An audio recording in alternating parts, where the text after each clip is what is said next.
After 8 years on the International Space Station, Robonaut 2 is coming back to Earth. I'm Zach, this is ZakDTV, the place for interesting news from around the net, and let's take a look at this.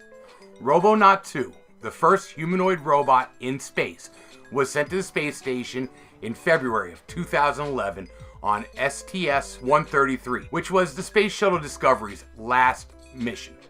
But that isn't the beginning of Robonaut's story.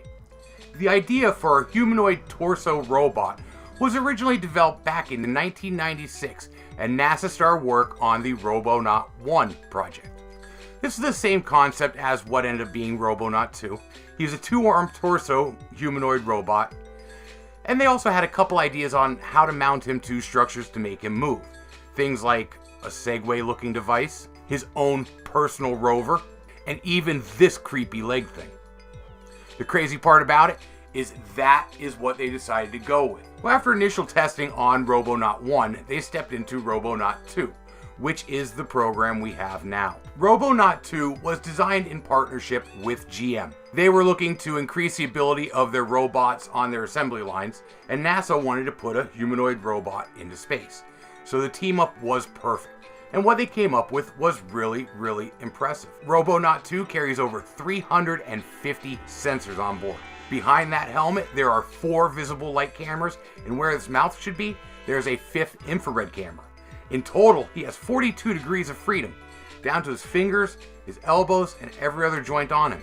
And the processing power it takes to run all this comes from 38 processors, all located in his gut. NASA likes to joke that Robonaut 2 really does think with his stomach. Now, with all that being said, Robonaut's role on the space station was pretty minimal. I mean, first off, he was a stationary robot. Kind of looks like a Rock'em Sock'em robot, doesn't he? So he really couldn't go anywhere. And that means he was relegated to the simple tasks, but the tasks that astronauts don't want to do, like monitoring air quality, flipping a couple switches, and cleaning handrails. He could run completely autonomously, or be controlled by a PC on the station, or remotely from Earth. But flipping switches and cleaning handrails was not all NASA wanted from this robot. They wanted a fully functional humanoid that could actually participate in and around the space station. They wanted to make legs for this guy, and they were working on him before he even left the ground. The design of these legs were meant to make it so he could move through the space station easier and even go on EVAs. They wanted him to be able to leave the space station and work on the exterior of it. That would really increase this robot's functionality.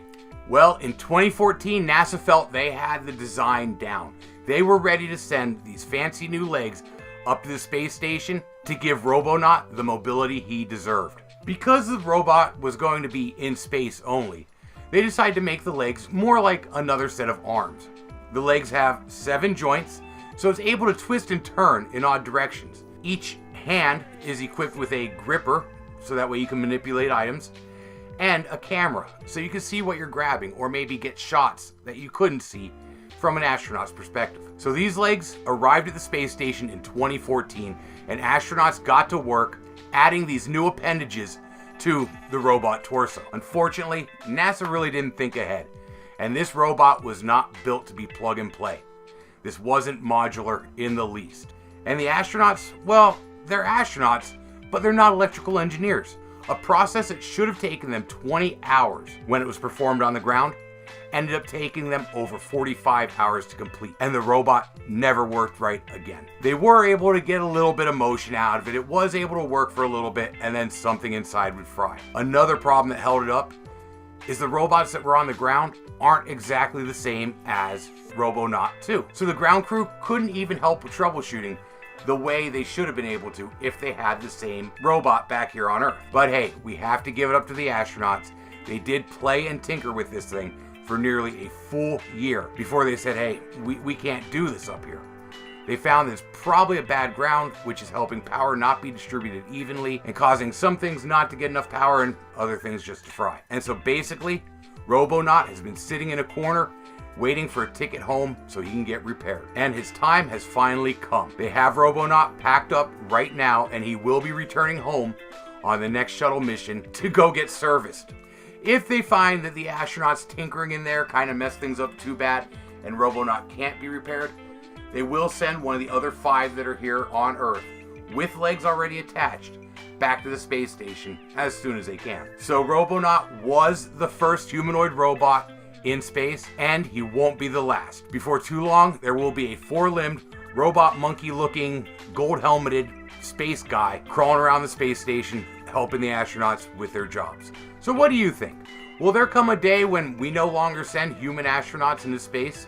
When humanoid robots can handle all the tasks that human beings currently do outside of our atmosphere?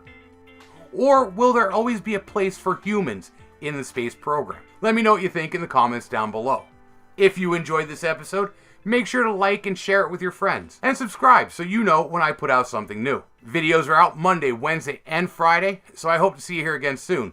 And until next time, have fun and be safe.